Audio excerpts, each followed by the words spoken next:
The night started like any other for Jake Miller, a tired single dad closing up his small diner after a long day.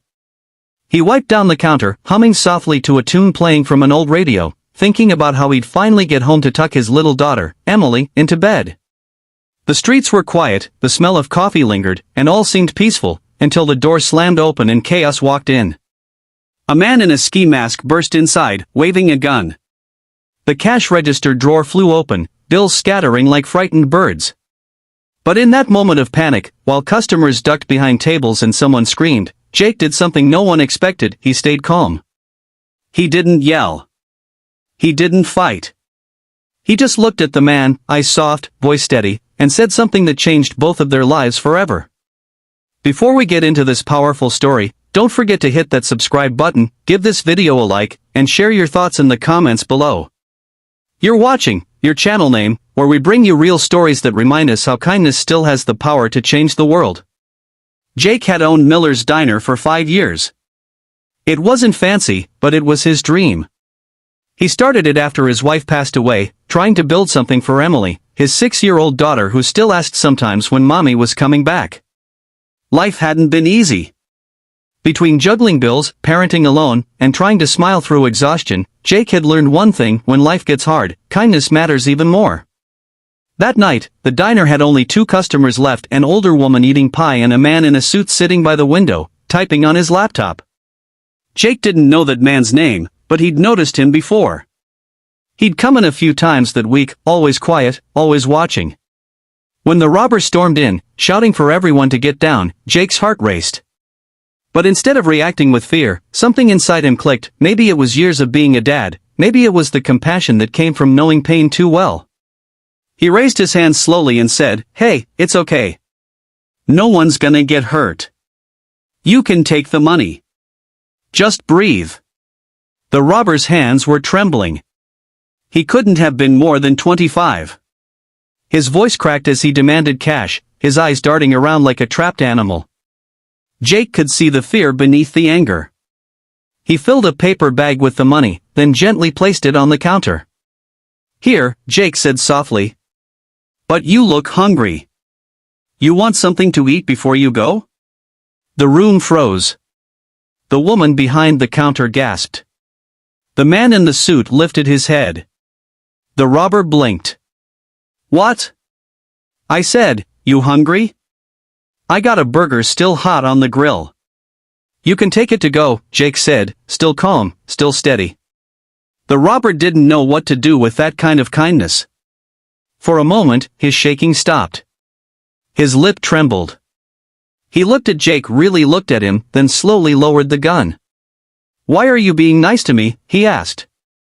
Jake shrugged. "Because maybe you just had a bad day. I've had those too."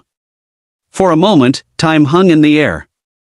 Then the robber nodded slightly, grabbed the bag of money, and ran out. No one was hurt.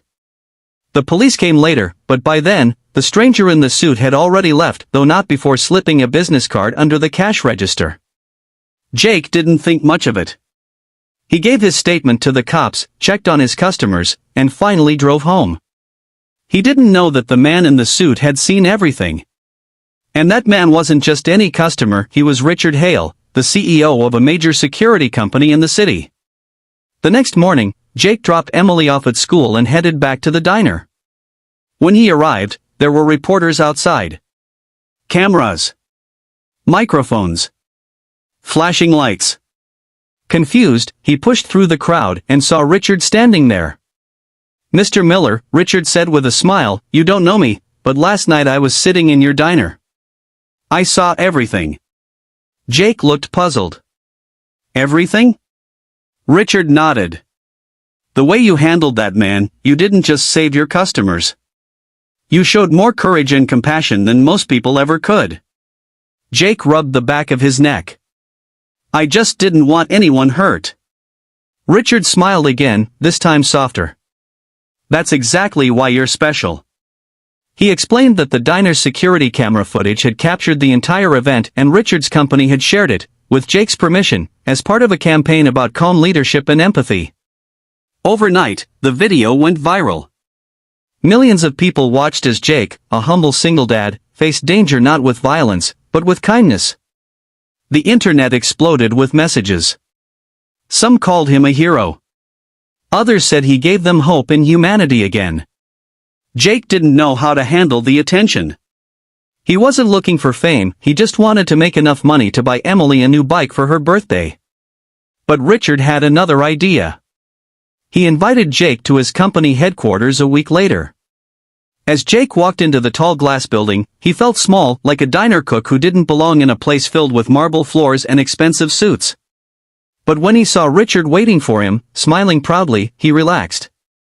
Richard led him to a conference room filled with cameras and staff. "Jake," he said, "after what you did, we want to offer you something." Jake raised an eyebrow. "Offer me?" Richard nodded. "We want you to lead our new community safety initiative, training people how to handle crises with empathy, patience, and courage. You'd be the public face of the program. And, of course, it comes with a salary, one that'll take care of you and Emily." Jake stood speechless. "I'm just a diner guy," he said. "I don't know anything about programs or public speaking." Richard smiled. "You know about humanity. That's what people need most." A year later, Jake was standing on stage at a community center, speaking to a crowd of young volunteers. He talked about that night, how fear could make people do desperate things, and how choosing calm over anger could change everything. Emily sat in the front row, clapping with pride. He still owned the diner, but now it was more than a business. It had become a place of hope. The walls were covered with notes from people around the world, handwritten letters thanking Jake for reminding them that kindness wasn't weakness. One note stood out to him. It was from a young man named Tyler, the same robber from that night. The letter was short but powerful. "Mr. Miller, you don't know what your kindness did for me. That night, I was lost, scared, and ready to give up. But you looked at me like I was still worth something. I turned myself in the next day. I'm clean now. I'm working. I'm trying to be better. Thank you for seeing me as a person when no one else did." Jake read that letter 100 times. Every time, it reminded him that one act of compassion could ripple farther than anyone could imagine. Months later, Jake stood outside his diner one evening, watching the sunset paint the sky orange and gold.